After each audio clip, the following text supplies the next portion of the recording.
শুভ সকাল বন্ধুরা। আজকের আমি ছাদ বাগানে চলে এসেছি। আমার ছাদে দেখো গাঁদা ফুল ফুটেছে। আমার আজকের সকালের মেনু চা, পরোটা, তরকারি। এবার আমি দুপুরের মেনুতে চলে এসেছি। কেন আজকের আমার একটু ছট পুজোয় যাওয়ার আছে বিকেলবেলায় বন্ধুরা। ঘাটে যাওয়াটা অ্যাকচুয়ালি আমার মেয়ের জন্যই, খুব বায়না করে।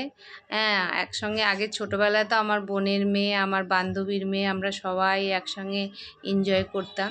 এখন আমার বোনের মেয়ে একটু পড়াশোনার চাপ পড়ে গেছে, ওই জন্য ও আর যেতে চায় না। আমার মেয়ে কিন্তু এখনও সেই অভ্যাসটা, ও ছট পুজো হলেই বলবে মা চলো চলো চলো। এখন অ্যাকচুয়ালি বন্ধু আর আমার বোন না গেলে আমার আবার একা একা ভালো লাগে না। হ্যাঁ, কিন্তু ও যেহেতু আমার মেয়ের জন্য কি করব, যেতে হয়। তাই জন্য আজকে নিরামিষ একটা তরকারি করে দিচ্ছি, পালং শাক করছি পাঁচমিশালি তরকারি দিয়ে। ওদিকে একটা তরকারি করব গা মাখা মাখা। আর পালং শাকটা একটু বেশি করে রাখছি কেন, যাতে বিকেলবেলা এসে রুটি করলে রুটির সঙ্গেও খাওয়া যায় বন্ধুরা। পালং শাক তো চলে, রুটিতেও ভালো লাগে, এই জন্য একটু বেশি করেও রান্না করে রাখছি। আবার সকালের দিকেও যেতে হবে। হ্যাঁ, তাই আজকের এই রেসিপিটা আমার, জানেন বন্ধুরা আজকে কি বলবো। আজকে আমি সকালবেলায় ছাদে উঠেছি। সকালবেলা প্রত্যেক দিন যেরকম জল দিতে উঠি গাছে, গিয়ে দেখছি আমার দুটো জবা ফুল গাছের কড়িগুলো সব চড়াই পাখিতে নষ্ট করে দিয়েছে। হ্যাঁ, এত কষ্ট লাগছিল, আর কি বলবো, বলার কিছু নেই।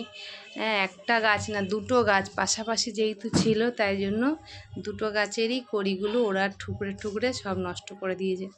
এই গাছগুলোর জন্যই একটু পাখিরা আসে সকালবেলা, ছাদে উঠলে ওদের চিচি শব্দ শোনা যায়। আর বাতাসা দিলাম তরকারিতে, পালং শাকে একটু মিষ্টি না দিলে ভালো লাগে না। আমরা চিনিটা খাই না, তো ওই জন্য বাতাসাই ব্যবহার করি, তাই জন্য বাতাসা দিলাম। অনেকেই আজকাল চিনি খেতে চায় না। যাই হোক, এই হচ্ছে আমার আজকে রান্না চলছে। তার মধ্যে আরেক জায়গায় দেখি চাল কুমড়ো গাছটা কি সুন্দর হয়েছিল। আমি আবার গাছটা রোদ পড়ছে না বলে আমি রোদের দিকে নিয়ে যাওয়াতে দেখছি গাছটা নেতিয়েই গেছে। পরে ভাবলাম হয়তো বেশি রোদ লাগছে, তার জন্য বড়িও দিয়ে দিলাম বন্ধুরা। আমার ছাদে সকালবেলা উঠলে আমার মন এত আনন্দ হয়ে যায়, কি বলবো, গাছে ফুল ফোটে। এদিকে একটু মূলো শাক ছিল, আমার শাশুড়ি বললো এটাও করো। মূলো শাকটা খুব তাজা ছিল, এই জন্য আর ফেললাম না। সেই শাকটা একটু দিয়ে করলাম, কালো জিরে আর কাঁচা লঙ্কা, এই দিয়ে একটু শাকটা, মূলো শাকটাও করলাম। আমার শাশুড়ি খুব ভালো খায়। যাই হোক, আমাদেরও ভালো লাগে মূলো শাক খেতে। শাক জাতীয় ভালো লাগে।